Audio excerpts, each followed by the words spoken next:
Las reacciones ácido-base, también llamadas de transferencia de protones, son reacciones que se dan entre una especie ácida y una especie básica.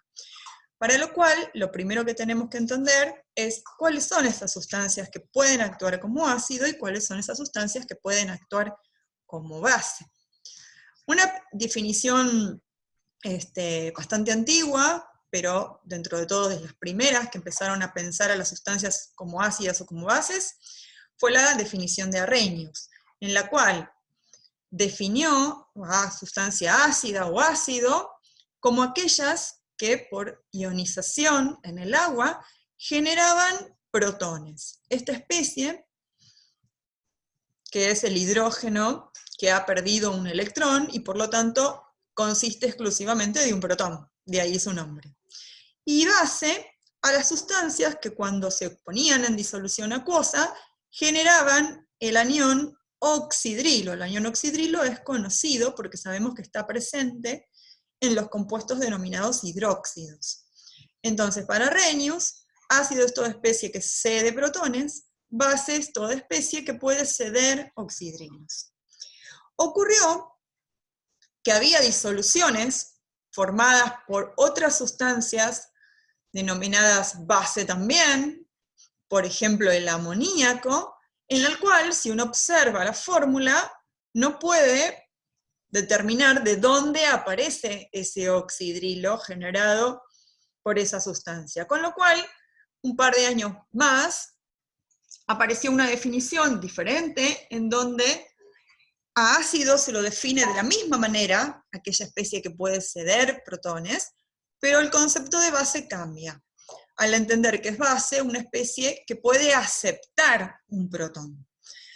Acá vamos a ver ecuaciones en donde estamos demostrando que el cloruro de hidrógeno se comporta como ácido. Para eso es necesario escribir su reacción frente al agua, es decir, ahora el agua no es un medio en donde el ácido se disocia, sino que es un reactivo más.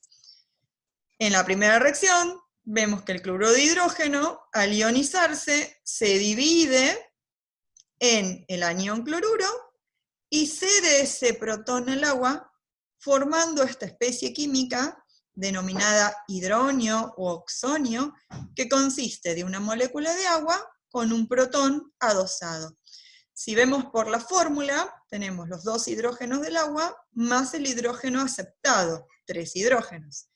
Y como carga total, la carga que le confiere ese protón. Entonces vemos como en esta reacción el cloruro de hidrógeno cede su protón al agua, se transforma en cloruro, y el agua en oxonio o en hidronio.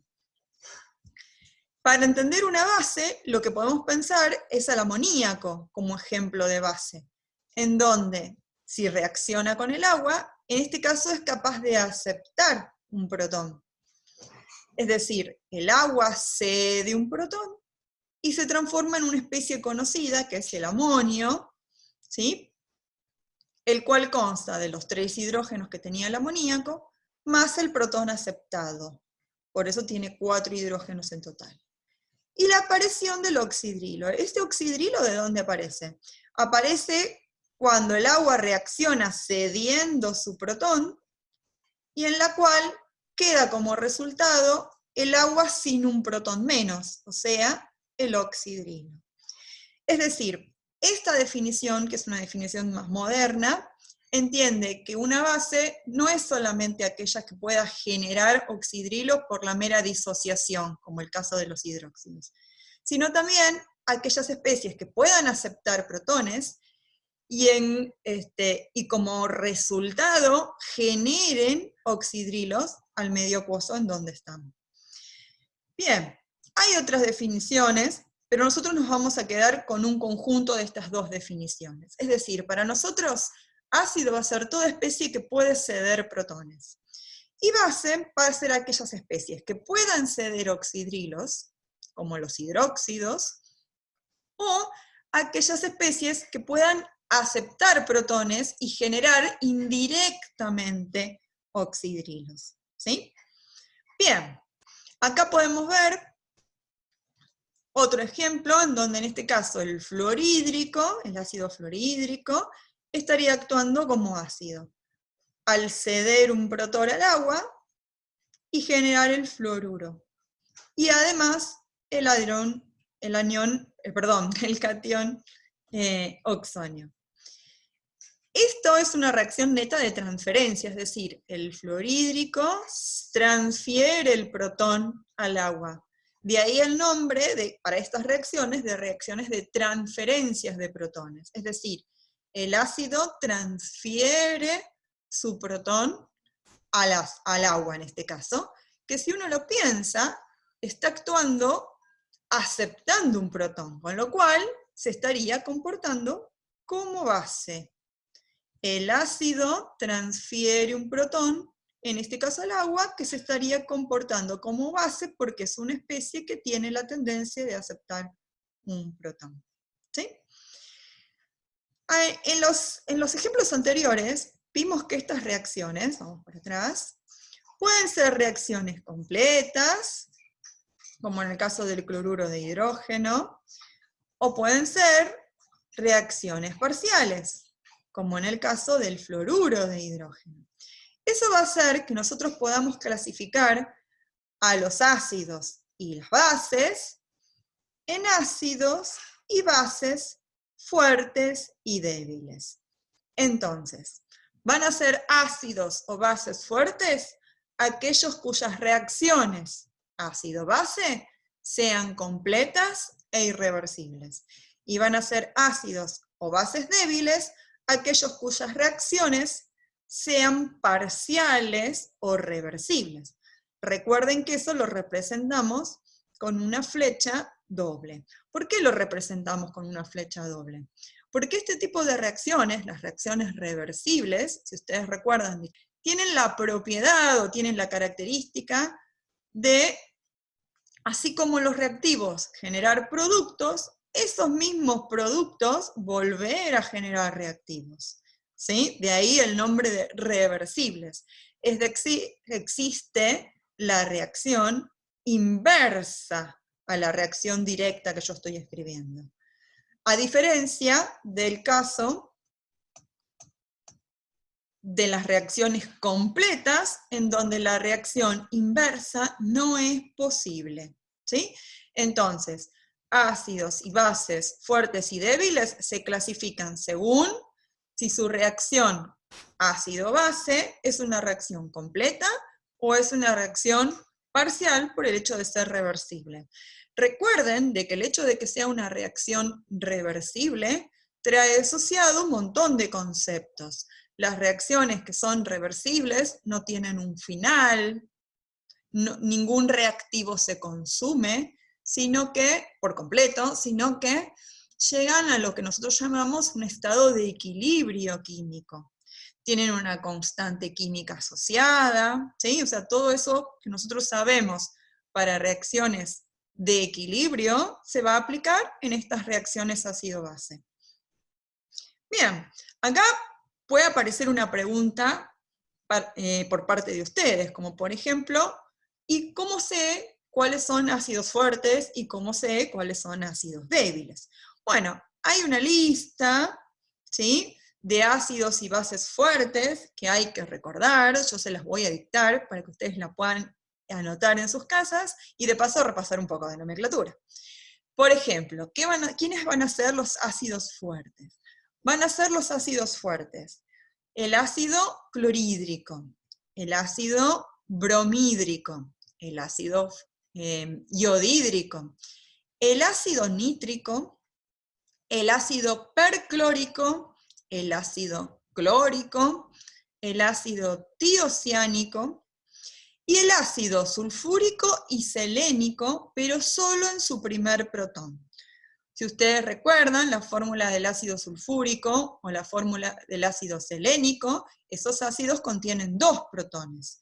Su primer protón, o sea, la ionización del primer protón es una reacción completa e irreversible. Decimos que su primer protón es fuerte, mientras que la ionización de ese segundo protón, ¿sí?, es débil, o sea, tienen un primer protón fuerte y un segundo protón débil.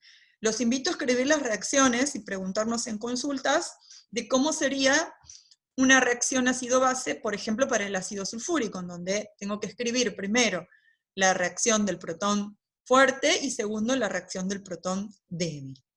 Bien, otro concepto que aparece, que es muy interesante cuando yo tengo especies débiles, es el concepto de par ácido-base conjugado. Fíjense lo siguiente. El ácido fluorhídrico, como tiene la capacidad de ceder protones, lo podemos definir como ácido, correctamente. Ahora, cuando el ácido fluorhídrico cede su protón, termina como producto como el anión fluoruro. Ahora, si yo observo la reacción inversa, la reacción donde el fluoruro puede reaccionar con el oxonio, aceptar un protón y volver a generar agua y ácido fluorhídrico, se está comportando como base. El fluoruro puede aceptar un protón, definición de base, y volver a formar el fluoruro de hidrógeno. Es decir, que el fluoruro es una base, y no es cualquier base, es la base correspondiente al ácido fluorhídrico. Por eso decimos que el ácido fluorhídrico y el anión fluoruro son un par ácido-base conjugados, ¿sí? Por ejemplo, se me ocurre otras, ácido nitroso con el nitrito, amonio con amoníaco, son pares ácido-base conjugado.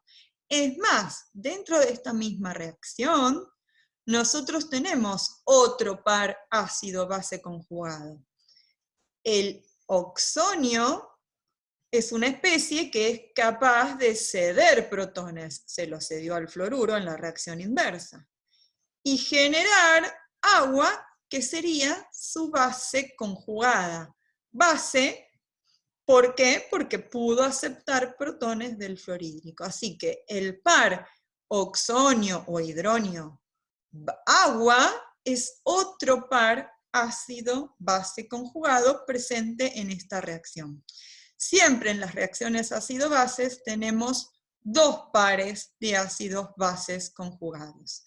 Alguien que en principio cede su protón, alguien que lo acepta, y en la reacción inversa, alguien que lo cede y alguien que lo acepta. Muy bien, acá les mandé la listita de quiénes serían los ácidos fuertes y los bases fuertes. Si pudieron escribirlas, les tendría que haber dado exactamente igual acá.